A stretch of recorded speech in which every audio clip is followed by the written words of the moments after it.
பெங்கால் புயலும் அதை கையாண்ட தமிழக அரசும். விமர்சனம் செய்த எடப்பாடி பழனிசாமி, அண்ணாமலை, அன்புமணி ராமதாஸ் மற்றும் விஜய் கூறியது என்ன? வணக்கம், இது சதுரங்க மீடியா வழங்கும் சதுரங்க அரசியல்.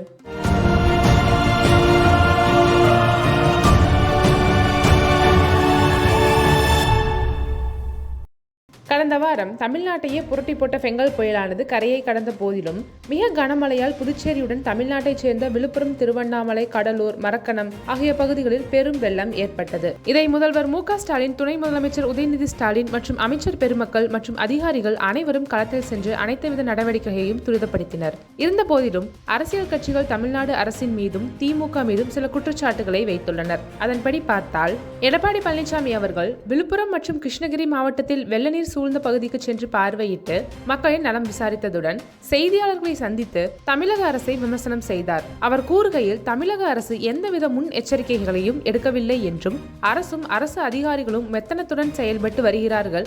அதன் விளைவை இந்த பெரு வெள்ளத்திற்கு காரணம் மக்களை காக்க வேண்டிய அரசு மக்களை காக்காமல் ஒரு குடும்பத்தை மட்டும் திருப்திப்படுத்தி வருகிறது என்று கூறியுள்ளார். மேலும் சாத்தனூர் அணையை முன் அறிவிப்பின்றி எந்தவித முன் எச்சரிக்கையும் செய்யாமல் திறந்துவிட்டு பெரும் வெள்ளத்திற்கு வழிவகுத்து விட்டனர். சொன்ன அளவை விட அதிகப்படியான நீரை ஒரே நேரத்தில் வெளியிட்டு மக்களை வெள்ளப்பெருக்கில் அவதிக்கு உள்ளாக்கிவிட்டனர் என்று குற்றம் சாட்டியுள்ளார். இதைத் தொடர்ந்து அண்ணாமலை அவர்கள் பாதிக்கப்பட்ட இடத்தை நேரில் சென்று பார்வையிட்டு மக்களுக்கு ஆறுதல் கூறியும் நிவாரணப் பொருட்கள் வழங்கியும் மற்றும் அதைத் தொடர்ந்து செய்தியாளர்களை சந்தித்து தமிழக அரசு முன் எச்சரிக்கை ஏற்பாடுகளை எதையும் செய்யாமல் இருக்கிறார்கள் என்றும் ஊடகங்கள் சென்னையில் மட்டும் ஊடகத்தில் காட்டி வெள்ளமில்லை என்ற ஒரு பொய் பிம்பத்தை மக்களிடம் காண்பிக்கிறார்கள். உண்மையில் வெள்ளம் பாதிக்கப்பட்டது டெல்டா மாவட்டங்களும் கிராமப்புறங்களும் ஆகும். அங்கு இன்னும் மழைநீர் வழியாத காரணத்தினால் மக்கள் அவதிப்படுகிறார்கள். ஆனால் வெறும் 100 மில்லி மீட்டர் மழையளவே பெற்ற சென்னையை வெள்ளம் இல்லை என்பதை போல காட்டி மக்களை ஏமாற்றுகிறது இந்த தமிழக அரசு. மேலும் சாத்தனூர் அணையை எந்தவித எச்சரிக்கையும் முன் அறிவிப்பும் இல்லாமல் நடுராத்திரியில் 2 மணிக்கு திறந்து விடுகிறார்கள். அந்த நேரத்தில் மக்கள் எவ்வாறு தங்களை காத்துக்கொள்ள முயற்சிப்பார்கள் என்றும் கொஞ்சமும் சிந்திக்காமல் தமிழக அரசும் அரசு அதிகாரிகளும் மெத்தனத்துடன் செயல்பட்டு வருகிறார்கள்.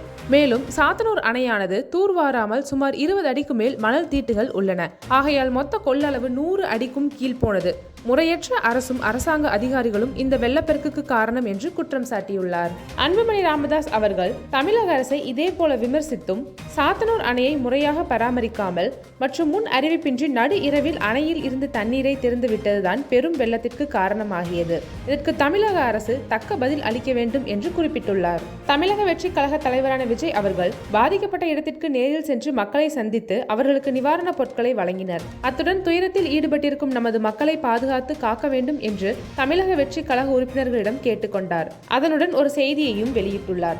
அந்த செய்தி என்னவென்றால், அரசு எந்தவித முன் எச்சரிக்கை ஏற்பாடுகளையும் செய்யவில்லை என்றும் மக்கள் அனைவரும் சோகத்தில் உள்ளார்கள் என்றும் குறிப்பிட்டுள்ளார். இத்துடன், நான் யாரையும் பழித்து அரசியல் செய்ய வரவில்லை, ஆனால் செய்த தவறை சுட்டி காண்பிப்பது எனது கடமையாகும் என்று தெரிவித்துள்ளார்.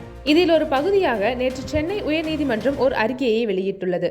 அந்த அறிக்கையின்படி, இதற்கு மேல் நாம் இயற்கையை கூறுவது முறையாகாது. தனி மனிதன் இயற்கையை காத்தால்தான் இயற்கை நம்மளை காக்கும் என்றும் ஊட்டி, கொடைக்கானல் இயற்கை பாதுகாப்பை மேற்கொள்ள காட்டியுள்ளார். உண்மைதான், தனிமனித ஒழுக்கம்தான் அனைத்து வித பாதுகாப்புகளிலும் இருந்து நம்மை காக்கும். நாம் இயற்கையை காத்தால்தான் இயற்கை நம்மளை காக்கும்.